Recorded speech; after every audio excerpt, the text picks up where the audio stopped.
This is another installment of a new series that I'm doing called We the People. And I found myself, online making content, and I do pretty well. My numbers do pretty good, and I know that they're not nearly as large as they could because I had to understand the kind of audience that I wanted. I actually have a channel that's based on, that's why my slogan statement is, we don't take things for face value, we do that body work. And I say that because a lot of the times people get spoon-fed things and they don't do research, and they not, so it's really for a hardcore, but it's really not. It's really for casuals, like, to come into a hardcore space, to not just take things for what people say and run with them. And I've been I said, you know what, I've done some things and enhanced some growth, but I said, let me do some other things, and so I've been working with vidIQ. And at first I used to think that some of the exercises were silly. I said, well, shoot, I've done it my way, I've been growing my way, and I know I could put out more product, but what else could I do? And they made me do a purpose statement. And my purpose statement was that I make review videos about boxing styles and boxing film study, because I believe understanding the fighter's mentality and style will enhance your viewing experience. So my channel is really based on giving you information so that when you see fights, your experience is enhanced by what you know, or another angle, another perspective on the fighters, whether it's inside the ring, their mindset, their habits, their physicality, their fighting style, just some things relevant. And every now and again I dip off into the politics, even though that's not the foundation of my channel. So with that being said, man, welcome to the channel, and thanks for listening and tuning in. Right, let me get into this. We the People asks that all of the sanctioning bodies go to the IBF rules. It's a lot going on in boxing, and I see that boxing is always evolving, mainly on the business side. They do introduce rules. They are starting to introduce some kind of rules, like implementing clinching rules. That's one of the latest that I've heard. But here the subject of weight has come up, and how much a fighter can rehydrate. And everybody complained. We had Richardson Hitchens basically say that he wouldn't want to fight Matias because Matias has that IBF belt and they have a 10-pound rehydration clause.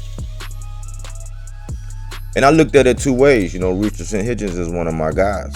You know what I'm saying? I call him the Rain Man. Very polished boxer, very skilled boxer. I see flashes of Bud, I see Floyd, I see a little bit of Tank, in some of the movements, some of those things that Shakur do. Very polished, very seasoned guy, a battle tested guy. He's an up and coming, he's a fringe level contender right now. I think he's getting ready to face a title eliminator. And I got to thinking, I said, a lot of the climate in boxing right now is that somebody would take that and say, oh man, he's ducking the smoke with Matias. Somebody would say that. And I'm like, well, if that's the stance you want to take, me knowing his fighting style and what he brings to the table, I don't think that he would duck that smoke. But if somebody said that, okay, fine. That's not who I'm catering this point to. My point is this: there are guys, I think, like a Regis, like a Richardson Hitchens, who are really like, they could campaign at 147. I know Richardson Hitchens could. He could. And in time, maybe. Ultimately, that might be where he ends up. But I think he's right at that level to where weight isn't all that easy to cut, but he maintains a fairly decent lifestyle. You know what I'm saying? I know he say he like to eat, some things, but I think he's working with nutritionists now and this and that. But I was thinking about this clause because it's a big fight waiting in the wings right now. And after a point was made that a fighter was able to come up into the ring 25 pounds heavier the next day, this issue comes up, and somebody says that one fighter he don't want no smoke because if he tipped his toe up there before and he fought there before, why not this one? You ducking the smoke. And that, again, that's the same mentality of the guy that said, if you think Richardson was ducking smoke, okay, cool. If you're going to try to put that on Tank and say, he's ducking smoke, okay, cool. That's the mindset you have. I'll be a fool to sit up there and argue with you because that's how you want to perceive things. The reality of the matter is, just like many cliches in boxing, like hit and not get hit, this is the sweet science. There's weight classes for a reason. Always floats around. And I was thinking, man, there are weight classes for a reason. It's evident when we seen Jermell Charlo move up and fight Canelo. They're different fighters and different styles because you see somebody like Naoya Inoue, very data oriented. He tracks his conditioning at a certain point in time. I mean, very meticulous. You know what I'm saying? I salute him for his acumen and what he does outside of the ring in preparation for a fight. And I think a lot of fighters can learn from him.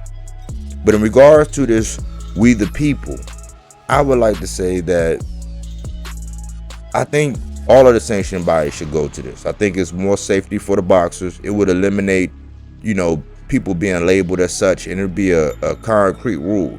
My first, when I really started getting into the belts, everybody knew that the WBC was the most coveted, and people put a lot of weight on the Ring Magazine belt, Lineal Championship, etc., etc., etc.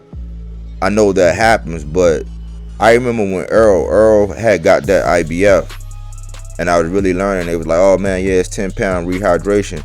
Now, Boots has it, and he has to go by the IBF rules. And a lot of people say, oh man, just like the Richardson, Hitchens, and Matias thing, the whole 10-pound rehydration. It's like, I think that until Richardson decides he wants to go to 47, I think he can continue to make the 40. But that's just an indication by him saying that a fighter wants to feel comfortable in the ring. After they weigh in and coming into the ring, they want to be physically, they want to be at their best. They all come in with some kind of ailments or whatever, but physically they want to be their best. And I would attribute that rule to saying, look, if you can't come in more than 10 pounds, what the IBF, the spirit of what the IBF says fits that perfectly. And I'm going to read it. A rehydration clause in boxing is a term in the contract that dictates how much weight a fighter is allowed to put back on ahead of the fight. The clause helps to ensure a fair fight by maintaining a level playing field. The IBF insists that fighters cannot exceed a 10-pound rise on the morning of a championship fight. This rule does not apply in unification bouts because it was being abused. I don't know how it was being abused, but maybe that was one of the ones where there was a lot of boxers that weren't going for the belt, or I don't know. That's something that you can do homework on. But I'm like, man, I don't think that rule is so bad. I think it would eliminate a lot of the gossipy talk where you can try to, indict a boxer for ducking if this rule was in place. I think a lot of the frivolous conversations that we have surrounding fights and things like that will go away if all of the sanctioning bodies did it.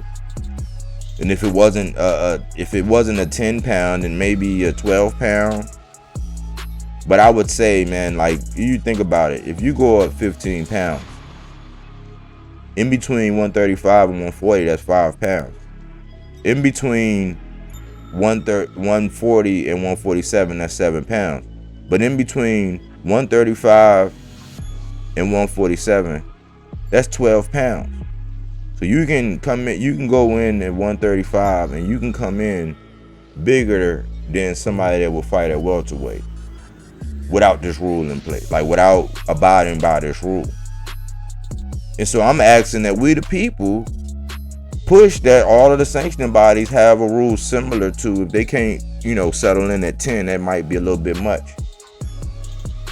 But I think that the IBF is one of the most consistent when it comes down to the rules in boxing anyway. They don't play around when it's, when they have a mandatory, they dictate who the mandatory is. They don't waste any time in, making the move and enacting law. And a lot of people get upset when they, go into this rule, not understanding that the IBF is like, to me, in my personal opinion, this is just my personal opinion, the IBF is the standard. It has been. And I was like, man, that's just easy peasy. It's just like, like I used to tell my son, growing up, I was like, man, when it comes to abiding by the law and playing by the rules, it's like if you know the rules and you're doing what you're supposed to do, like in your classroom, when you go to school, if you know the rules of the classroom and you know them and you abide by them, there's nothing really a teacher can tell you. Because you're abiding by the rules. It's just like out here. If you're abiding by the law, it's nothing really that the law can tell you if you're abiding by the rules. It sounds easier, but I like to apply a little bit of real life into the boxing logic. You know what I'm saying? I know this is not the juicy gossip, but what do you think? Should all the sanctioning bodies get in line with something along the lines of what the IBF has set up, even if it may be a little bit more relaxed than a 10-pound rehydration, maybe a 12 or a 15? What do you think? Because this is a solution-oriented channel, and we cater ourselves to hardcores and the longevity of the sport. You know what I'm saying? Yeah, it'd be like a good scuffle. Yeah, it'd be like some good trash talk. But at the end of the day, we want to see the best fighting the best. And if one fighter is coming in feeling drained, or the other fighters coming in, fighting 3 or 4 weight classes above, the class that they actually campaigning in, we don't get to see the competitive fights. We want to see the elite fight, other elite competition, but when they actually do fight, we want them as close to 100% with the fairest, evenest playing fields. Not to consider the height and the reach and all that. That's all natural, because it's all different shapes, sizes, and frames, weighing in, like with the fight with Ramirez and Espinosa. Espinosa was like 6'1". I think Robisi, they say he was like 5'8", but to me it looked like he kind of looked like he 5'6", 5'7". It's just, so not that, but just the weight and how you feel going into the ring is important, so that as consumers, we get to see our products perform to their maximum ability. I like to get your thoughts and your comments on it. You know what I'm saying? Thanks for chiming in. We the people ask that all the sanctioning bodies come together and kind of get in line with something closer to what the IBF has.